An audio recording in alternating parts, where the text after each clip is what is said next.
Civil enforcement. Okay. You guys can sit. It's fine. Thank you. Good morning.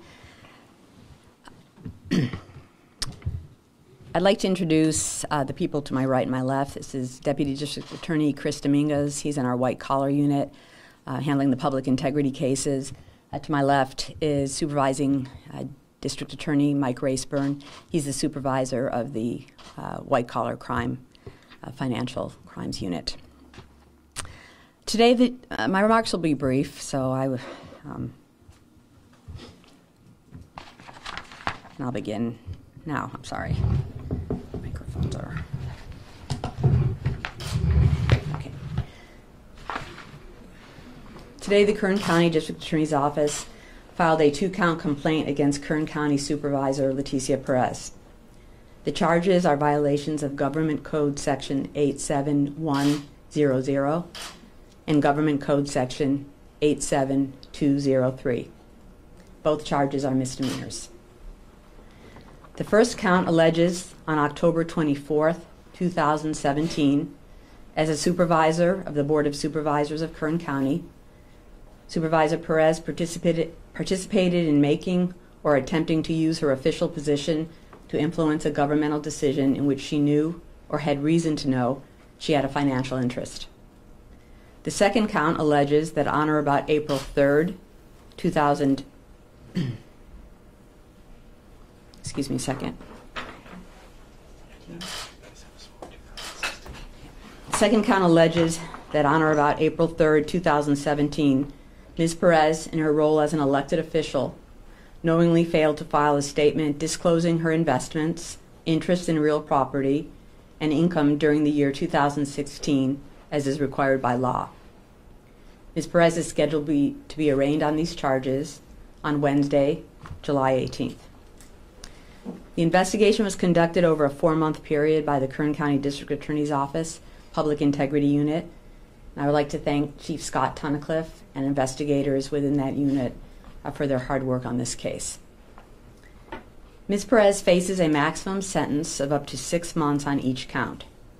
In addition, the first count, the Government Code Section 87100 violation, carries an additional potential punishment that would not allow her to run for elected office for 4 years. The decision to impose this provision of the statute lies within the judge's discretion. The Public Integrity Unit also investigated allegations made against Supervisor Mike Maggard. The outcome of that investigation revealed no evidence of wrongdoing by Supervisor Maggard. This concludes my prepared remarks for today. I am going to take questions. Please understand that with the pending case, there is very little that I can say. This office will not be making any further public statements after today, and I will not be responding to questions. It's my understanding that Mr. Sala has a press conference scheduled for 11. I will not be responding to any questions that you may have as a result of his press conference. I will answer questions that I am able to answer at this point in time. So on the first count, can you explain that exactly what that entails and what she did? I can't explain what she did because I don't want to discuss the evidence, but it's essentially the conflict of interest count. Because her husband was a consultant for the cannabis industry? Yeah, I'm not even going to go into any of the facts. Ms. Perez, like any other defendant in a criminal case, is presumed innocent. She's entitled to a fair trial, and I'm not going to discuss any of the evidence that supports either of the 2 counts. Okay, but what I'm trying to figure out is how did she violate the law? And what I'm telling you is that I am not going to discuss that today. It's a conflict of interest. It's the conflict of interest count that has been previously reported in the media. Has this office ever prosecuted any elected official before on conflict of interest? Not that I'm aware of. Lisa, can you go over the time again of the second count and what exactly that was again? The second count is alleged as a Government Code Section 87203, and I will make copies of the complaint available for you on your way out, okay, so that you don't have to go looking up find your Government Code section. And the date of it is the April 3rd, 2017, and that particular count relates to the filing of Supervisor Perez's Form 700, which all elected officials are required to file annually. So the 2 6 months, would that run at the same time or back to back? I think potentially it could run consecutively. That's what you're asking. Ms. Green, Supervisor Perez's husband, Fernando Hara, wrote on Facebook last week that his family has joined the ranks of our community's civil rights heroes who have been politically persecuted in Kern County. And he said that we prepare ourselves to speak truth to power, and again, using the phrase political persecution. Is that what's happening here today? No. Why is that? Just because I think that, as you said, you won't address what happens in the press conference a little bit with Mr. Sala, but I imagine, just from what we're hearing already, the criticism could be this is an investigation and charges against the lone Latina woman supervisor on this board. Your response? My response is the evidence is what led us to these charges. It has nothing to do with political persecution. And I have no idea what Mr. Sala is going to say during his press conference today. I wouldn't even begin to guess at what his comments would be. Lisa, back in 2016, I believe it was, then Councilman Bob Smith also had a conflict of interest, and he was fined $3,000 for violating conflict of interest rules. He also had a personal financial stake in the outcome when he spoke before the Planning Commission on December 4, 2014, on behalf of a client, SBRBLI Land Company. How is Leticia's case different from Bob Smith's case? Well, I don't believe that case was handled by this office. Was it handled by the office? No. All right. Was it handled by the FPPC? FPPC, correct. Right. Well, it's different because this case was investigated by the district attorney's office.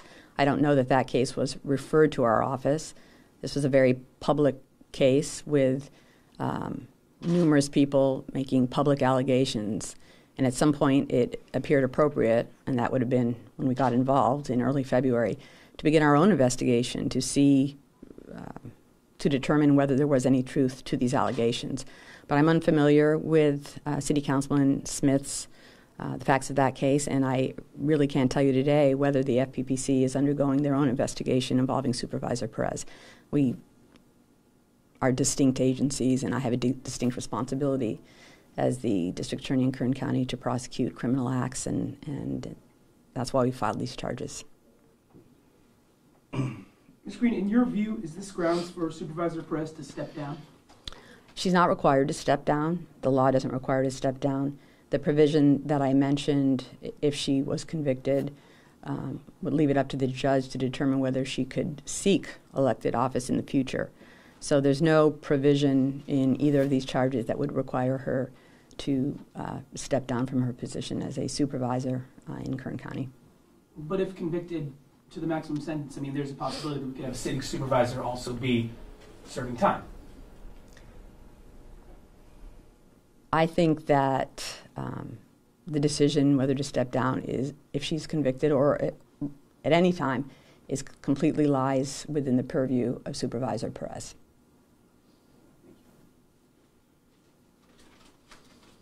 Okay, that's it. Thank you. One last thing, you said she'll be arraigned on Wednesday. That's my understanding. Has the supervisor been booked yet? We are working with her attorney to arrange the handling of the filing of the case. As in a misdemeanor case, she does not need to appear. Her attorney can appear for her. In court? Yes, and I don't know what their plans are in that regard. And there's one more question. Did the DA's Office of the Public Integrity Unit take into account any media reports that discuss this issue leading up to the investigation? Not that I'm aware, no. So how did we get all the evidence to potentially make a misdemeanor if it wasn't through that? Was it handed over by a private citizen or that kind of thing, reviewing documents? Several people spoke publicly at the Board of Supervisors, and I should back up and say that they may have read the media articles, but that is not what prompted us to become involved. Perhaps that's a more accurate statement. Several people spoke up at the Board of Supervisors publicly about this, and at some point, as I said, it was appropriate for us to begin our investigation. And that's what we did. And you did for both supervisors, correct? Because there was a couple of allegations flying. Yes, we looked at allegations of conflicts of interest as it related to Supervisor Maggard, and we certainly didn't blind ourselves to any information that might have come out of the investigation regarding any of the other supervisors. And from the Public Integrity Unit's perspective, is this case over for now? This is the only conclusion that we will be hearing on this particular investigation? It is. So had Supervisor Perez recused herself from voting back last year, that would have, I take it that would have been no violation as far as count one is concerned. I think that's true. I think you're correct. But as for count two, that's a separate matter, is that right? It is. Sorry, one last thing. Did this solely focus on marijuana? I know at one point the PACE program was also in play as well. We didn't look into the PACE program. Okay, thank you, everybody. There'll be copies of the complaint One last as you leave. question. When was she notified about this? When was she served? We don't serve criminal defendants, but as a matter of respect for her being a sitting supervisor, we notified her 2 weeks ago on Thursday. It'll be 3 weeks this Thursday. She was notified of our intentions. Lisa, can you say when those public speakers at the Board of Supervisors, so I take it they had not contacted your office before you heard them speak, is that correct? I'm not sure of the timing. I think that's true, but I'm not 100% sure. So what was it about their comments that prompted you to say, I need to further investigate this? There were numerous allegations involving the board, and it seemed appropriate to, there were some people calling for an investigation. There were numerous allegations, and it was just time to look into it, which we did.